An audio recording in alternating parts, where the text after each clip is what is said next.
Chapter 3, He who can do this has the whole world with him. He who cannot walks a lonely way. I often went fishing up in Maine during the summer. Personally, I am very fond of strawberries and cream, but I have found that for some strange reason, fish prefer worms. So when I went fishing, I didn't think about what I wanted. I didn't bait the hook with strawberries and cream.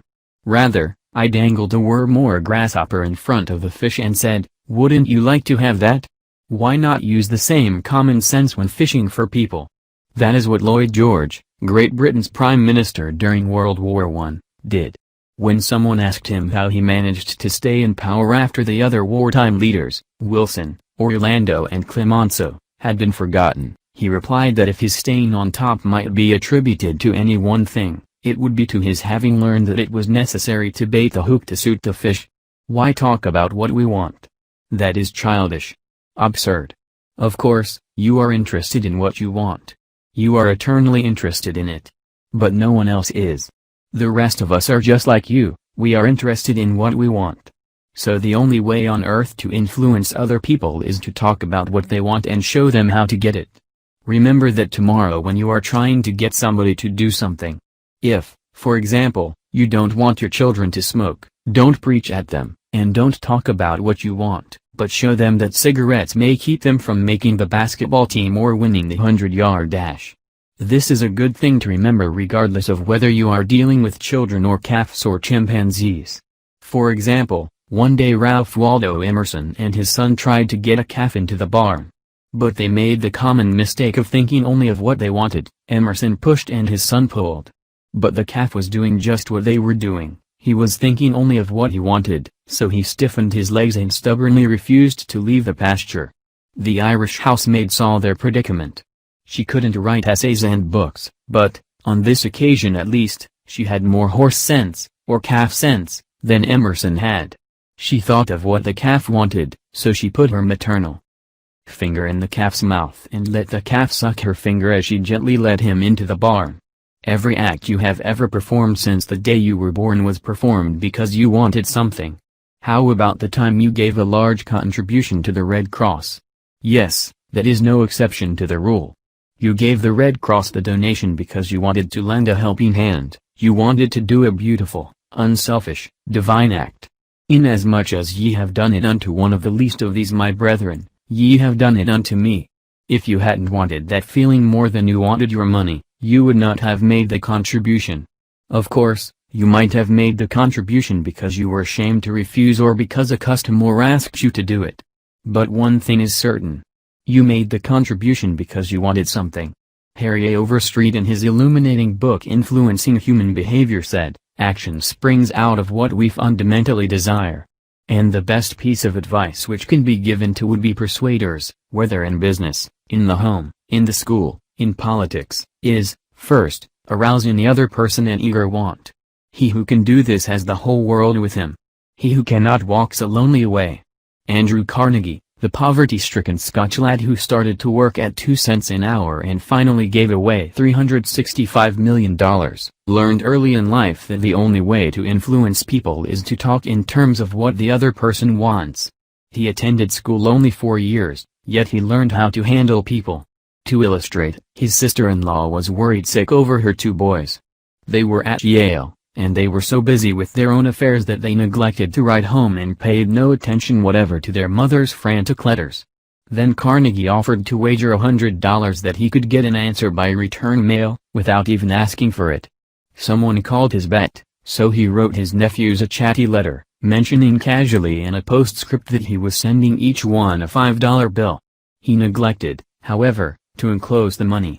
Back came replies by return mail thanking dear Uncle Andrew for his kind note and, you can finish the sentence yourself. Another example of persuading comes from Stan Novak of Cleveland, Ohio, a participant in our course. Stan came home from work one evening to find his youngest son, Tim, kicking and screaming on the living room floor. He was to start kindergarten the next day and was protesting that he would not go. Stan's normal reaction would have been to banish the child to his room and tell him he'd better make up his mind to go. He had no choice.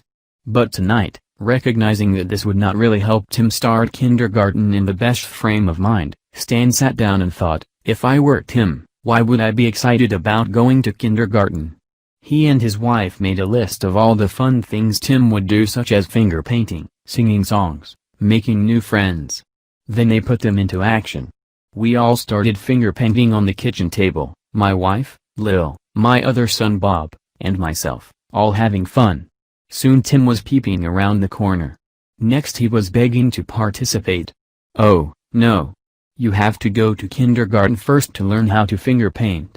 With all the enthusiasm I could muster, I went through the list, talking in terms he could understand, telling him all the fun he would have in kindergarten. The next morning, I thought I was the first one up. I went downstairs and found Tim sitting sound asleep in the living room chair. "What are you doing here?" I asked. "I'm waiting to go to kindergarten. I don't want to be late." The enthusiasm of our entire family had aroused in Tim an eager want that no amount of discussion or threat could have possibly accomplished. Tomorrow you may want to persuade somebody to do something. Before you speak, pause and ask yourself, how can I make this person want to do it? That question will stop us from rushing into a situation heedlessly, with futile chatter about our desires. At one time I rented the grand ballroom of a certain New York hotel for 20 nights in each season in order to hold a series of lectures.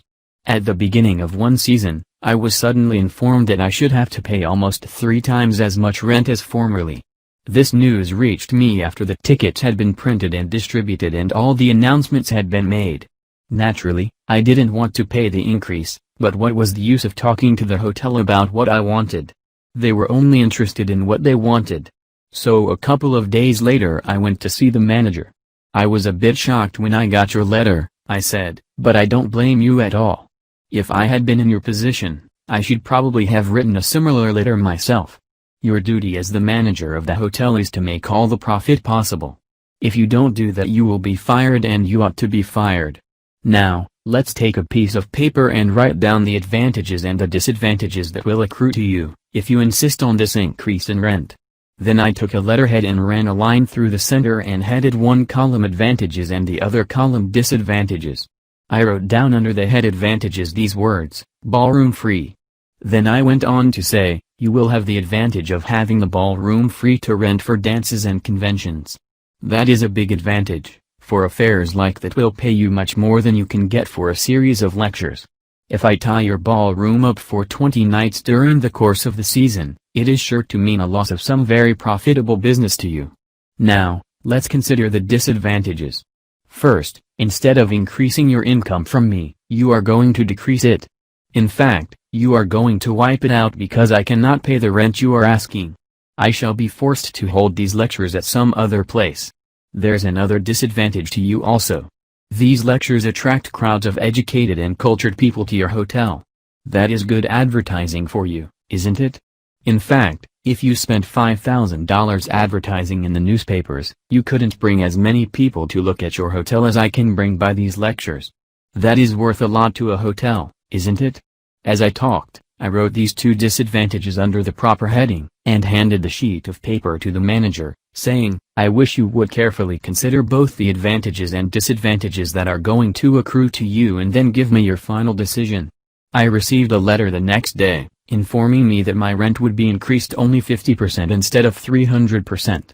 Mind you, I got this reduction without saying a word about what I wanted. I talked all the time about what the other person wanted and how he could get it. Suppose I had done the human, natural thing. Suppose I had stormed into his office and said, "What do you mean by raising my rent 300% when you know the tickets have been printed and the announcements made? 300%. Ridiculous. Absurd. I won't pay it." What would have happened then? An argument would have begun to steam and boil and sputter, and you know how arguments end. Even if I had convinced him that he was wrong, his pride would have made it difficult for him to back down and give in. Here is one of the best bits of advice ever given about the fine art of human relationships. "If there is any one secret of success," said Henry Ford, "it lies in the ability to get the other person's point of view and see things from that person's angle as well as from your own." That is so good, I want to repeat it. If there is any one secret of success, it lies in the ability to get the other person's point of view and see things from that person's angle as well as from your own. That is so simple, so obvious, that anyone ought to see the truth of it at a glance, yet 90% of the people on this earth ignore it 90% of the time. An example? Look at the letters that come across your desk tomorrow morning, and you will find that most of them violate this important canon of common sense. Take this one, a letter written by the head of the radio department of an advertising agency with offices scattered across the continent. This letter was sent to the managers of local radio stations throughout the country. I have set down, in brackets, my reactions to each paragraph. Mr. John Blank, Blankville, Indiana. Dear Mr. Blank, the company desires to retain its position in advertising agency leadership in the radio field. Who cares about your company desires? I am worried about my own problems. The bank is foreclosing the mortgage on my house, the bugs are destroying the hollyhocks, the stock market tumbled yesterday. I missed the 8:15 this morning. I wasn't invited to the Joneses' dance last night. The doctor tells me I have high blood pressure and neuritis and dandruff. And then what happens? I come down to the office this morning worried, open my mail and here is some little whippersnapper off in New York yapping about what his company wants. Bah! If he only realized what sort of impression his letter makes, he would get out of the advertising business and start manufacturing sheep dip. This agency's national advertising accounts were the bulwark of the network. Our subsequent clearances of station time have kept us at the top of agencies year after year. You are big and rich and right at the top, are you? So what? I don't give two whoops in Hades if you are as big as General Motors and General Electric and the General Staff of the U.S. Army all combined. If you had as much sense as a half-witted hummingbird, you would realize that I am interested in how big I am, not how big you are. All this talk about your enormous success makes me feel small and unimportant. We desire to service our accounts with the last word on radio station information. You desire. You unmitigated ass. I'm not interested in what you desire or what the President of the United States desires. Let me tell you once and for all that I am interested in what I desire, and you haven't said a word about that yet in this absurd letter of yours, will you? Therefore, put the company on your preferred list for weekly station information, every single detail that will be useful to an agency in intelligently booking time. Preferred list. You have your nerve. You make me feel insignificant by your big talk about your company, and then you ask me to put you on a preferred list, and you don't even say please when you ask it. A prompt acknowledgement of this letter, giving us your latest doings will be mutually helpful. You fool.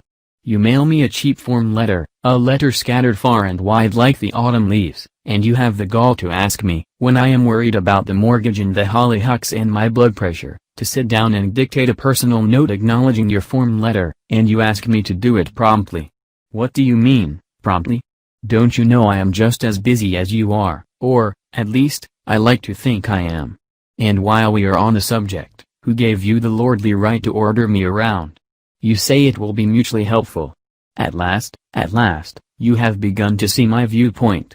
But you are vague about how it will be to my advantage. Very truly yours, John Doe, Manager, Radio Department. P.S. The enclosed reprint from the Blankville Journal will be of interest to you, and you may want to broadcast it over your station. Finally, down here in the postscript, you mention something that may help me solve one of my problems. Why didn't you begin your letter with, "But what's the use"? Any advertising man who is guilty of perpetrating such drivel as you have sent me has something wrong with his medulla oblongata. You don't need a letter giving our latest doings.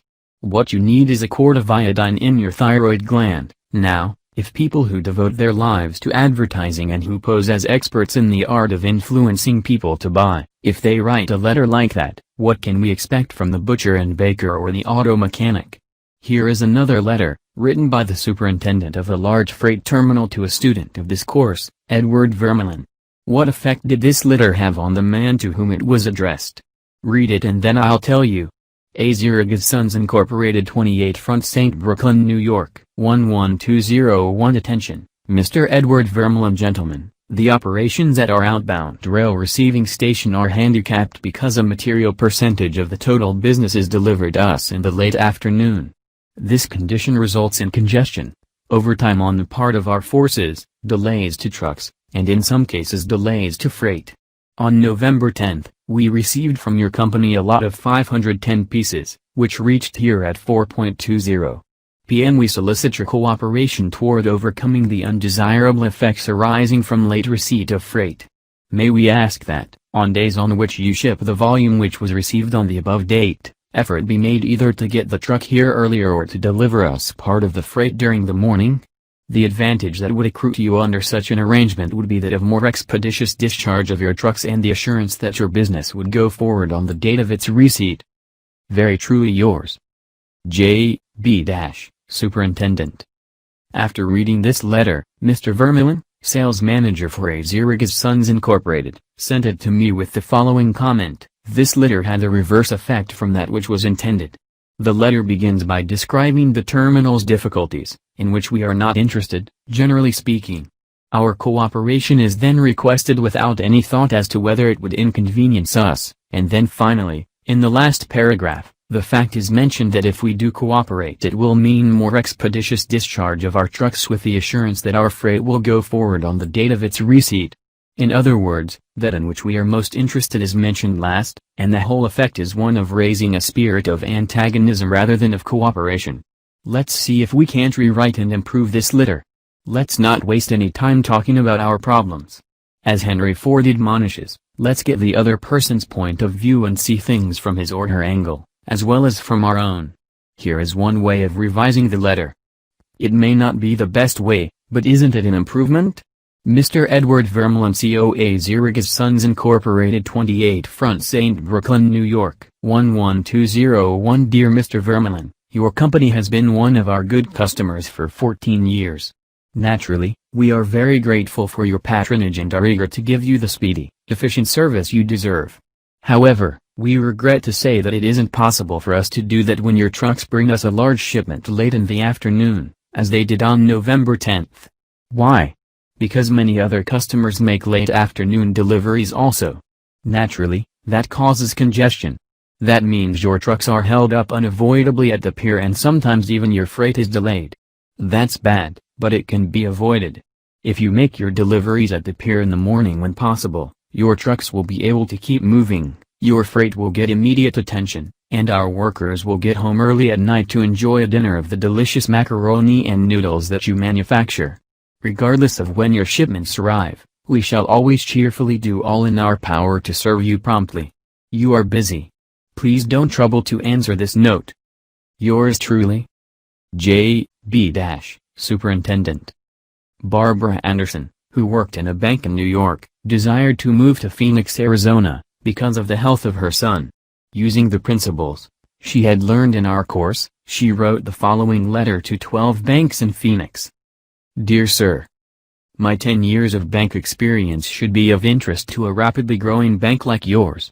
In various capacities in bank operations with the Bankers Trust Company in New York, leading to my present assignment as branch manager, I have acquired skills in all phases of banking including depositor relations, credits, loans and administration.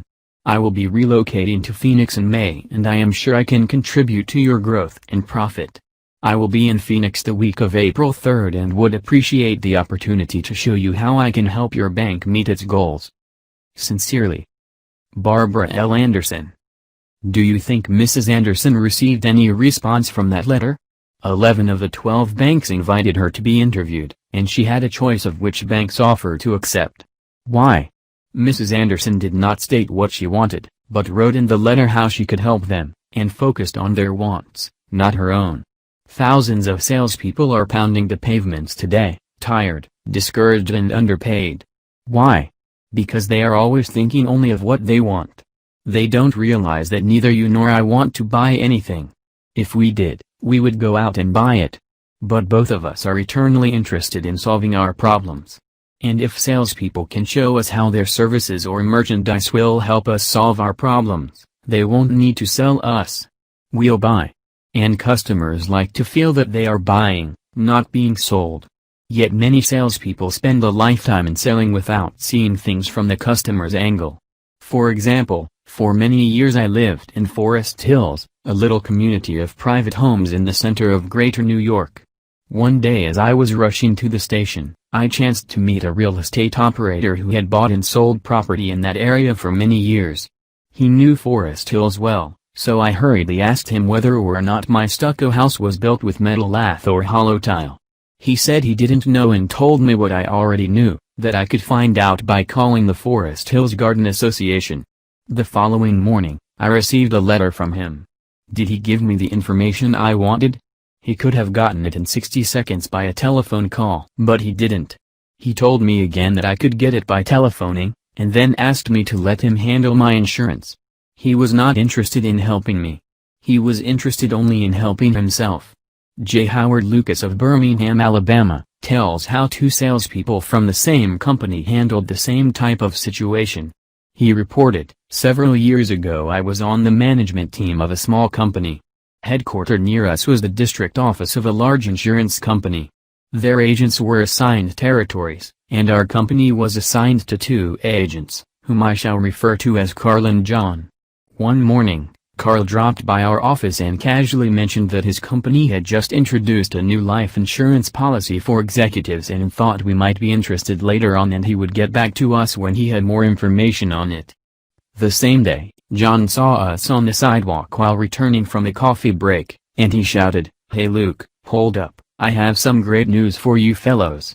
He hurried over and very excitedly told us about an executive life insurance policy his company had introduced that very day. It was the same policy that Carl had casually mentioned. He wanted us to have one of the first issued. He gave us a few important facts about the coverage and ended saying, 'The policy is so new, I'm going to have someone from the home office come out tomorrow and explain it. Now, in the meantime, let's get the applications signed and on the way so he can have more information to work with.' His enthusiasm aroused in us an eager want for this policy even though we still did not have details. When they were made available to us, they confirmed John's initial understanding of the policy, and he not only sold each of us a policy but later doubled our coverage. Carl could have had those sales, but he made no effort to arouse in us any desire for the policies. The world is full of people who are grabbing and self-seeking. So the rare individual who unselfishly tries to serve others has an enormous advantage. He has little competition. Owen D. Young, a noted lawyer and one of America's great business leaders, once said, "People who can put themselves in the place of other people, who can understand the workings of their minds, need never worry about what the future has in store for them." If out of reading this book you get just one thing, an increased tendency to think always in terms of other people's point of view, and see things from their angle, if you get that one thing out of this book, it may easily prove to be one of the building blocks of your career. Looking at the other person's point of view and arousing in him an eager want for something is not to be construed as manipulating that person so that he will do something that is only for your benefit and his detriment. Each party should gain from the negotiation. In the letters to Mr. Vermeulen, both the sender and the receiver of the correspondence gained by implementing what was suggested. Both the bank and Mrs. Anderson won by her letter, and that the bank obtained a valuable employee and Mrs. Anderson a suitable job. And in the example of John's sale of insurance to Mr. Lucas, both gained through this transaction. Another example in which everybody gains through this principle of arousing an eager want comes from Michael Lee Whitten of Warwick, Rhode Island, who is a territory salesman for the Shell Oil Company. Mike wanted to become the #1 salesperson in his district, but one service station was holding him back. It was run by an older man who could not be motivated to clean up his station. It was in such poor shape that sales were declining significantly. This manager would not listen to any of Mike's pleas to upgrade the station. After many exhortations and heart-to-heart talks, all of which had no impact, Mike decided to invite the manager to visit the newest Shell station in his territory. The manager was so impressed by the facilities at the new station that when Mike visited him the next time, his station was cleaned up and had recorded a sales increase. This enabled Mike to reach the #1 spot in his district. All his talking and discussion hadn't helped, but by arousing an eager want in the manager, by showing him the modern station, he had accomplished his goal, and both the manager and Mike benefited. Most people go through college and learn to read Virgil and master the mysteries of calculus without ever discovering how their own minds function.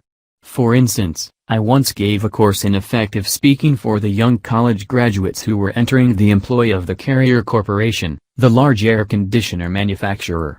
One of the participants wanted to persuade the others to play basketball in their free time, And this is about what he said: "I want you to come out and play basketball. I like to play basketball, but the last few times I've been to the gymnasium there haven't been enough people to get up a game. 2 or 3 of us got by throwing the ball around the other night, and I got a black eye. I wish all of you would come down tomorrow night. I want to play basketball." Did he talk about anything you want? You don't want to go to a gymnasium that no one else goes to, do you? You don't care about what he wants. You don't want to get a black eye. Could he have shown you how to get the things you want by using the gymnasium? Surely. More pep. Keener edge to the appetite. Clearer brain. Fun. Games. Basketball. To repeat Professor Overstreet's wise advice, first, arouse in the other person an eager want. He who can do this has the whole world with him. He who cannot walks a lonely way. One of the students in the author's training course was worried about his little boy. The child was underweight and refused to eat properly. His parents used the usual method. They scolded and nagged. Mother wants you to eat this and that. Father wants you to grow up to be a big man. Did the boy pay any attention to these pleas? Just about as much as you pay to one fleck of sand on a sandy beach. No one with a trace of horse sense would expect a child 3 years old to react to the viewpoint of a father 30 years old. Yet that was precisely what that father had expected. It was absurd. He finally saw that. So he said to himself, "What does that boy want? How can I tie up what I want to what he wants?" It was easy for the father when he started thinking about it. His boy had a tricycle that he loved to ride up and down the sidewalk in front of the house in Brooklyn. A few doors down the street lived a bully, a bigger boy who would pull the little boy off his tricycle and ride it himself. Naturally, the little boy would run screaming to his mother, and she would have to come out and take the bully off the tricycle and put her little boy on again. This happened almost every day. What did the little boy want? It didn't take a Sherlock Holmes to answer that one. His pride, his anger, his desire for a feeling of importance, all the strongest emotions in his makeup, goaded him to get revenge, to smash the bully in the nose. And when his father explained that the boy would be able to wallop the daylights out of the bigger kid someday if he would only eat the things his mother wanted him to eat, when his father promised him that there was no longer any problem of dietetics, that boy would have eaten spinach, sauerkraut, salt mackerel, anything in order to be big enough to whip the bully who had humiliated him so often. After solving that problem, the parents tackled another. The little boy had the unholy habit of wetting his bed. He slept with his grandmother. In the morning, his grandmother would wake up and feel the sheet and say, "Look, Johnny, what you did again last night." He would say, "No, I didn't do it." "You did it." Scolding, spanking, shaming him, reiterating that the parents didn't want him to do it. None of these things kept the bed dry. So the parents asked, "How can we make this boy want to stop wetting his bed?" What were his wants? First, he wanted to wear pajamas like Daddy instead of wearing a nightgown like Grandmother. Grandmother was getting fed up with his nocturnal iniquities, so she gladly offered to buy him a pair of pajamas if he would reform. Second, he wanted a bed of his own. Grandmother didn't object. His mother took him to a department store in Brooklyn, winked at the salesgirl, and said, "Here is a little gentleman who would like to do some shopping." The salesgirl made him feel important by saying, "Young man, what can I show you?" He stood a couple of inches taller and said, "I want to buy a bed for myself." When he was shown the one his mother wanted him to buy, she winked at the salesgirl and the boy was persuaded to buy it. The bed was delivered the next day, and that night, when father came home, the little boy ran to the door shouting, "Daddy! Daddy! Come upstairs and see my bed that I bought." The father, looking at the bed, obeyed Charles Schwab's injunction. He was hearty in his approbation and lavish in his praise. "You are not going to wet this bed, are you?" The father said, "Oh no, no. I am not going to wet this bed." The boy kept his promise, for his pride was involved. That was his bed. He and he alone had bought it. And he was wearing pajamas now like a little man. He wanted to act like a man. And he did. Another father, K.T. Dutchman, a telephone engineer, a student of this course, couldn't get his 3-year-old daughter to eat breakfast food. The usual scolding, pleading, coaxing methods had all ended in futility. So the parents asked themselves, "How can we make her want to do it?" The little girl loved to imitate her mother, to feel big and grown up, so one morning they put her on a chair and let her make the breakfast food. At just a psychological moment, Father drifted into the kitchen while she was stirring the cereal and she said, "Oh, look, Daddy, I am making the cereal this morning." She ate 2 helpings of the cereal without any coaxing, because she was interested in it. She had achieved a feeling of importance. She had found in making the cereal an avenue of self-expression. William Winter once remarked that self-expression is the dominant necessity of human nature. Why can't we adapt this same psychology to business dealings? When we have a brilliant idea, instead of making others think it is ours, why not let them cook and stir the idea themselves? They will then regard it as their own, they will like it and maybe eat a couple of helpings of it. Remember, first, arouse in the other person an eager want. He who can do this has the whole world with him. He who cannot walks a lonely way. Principle 3. Arouse in the other person an eager want.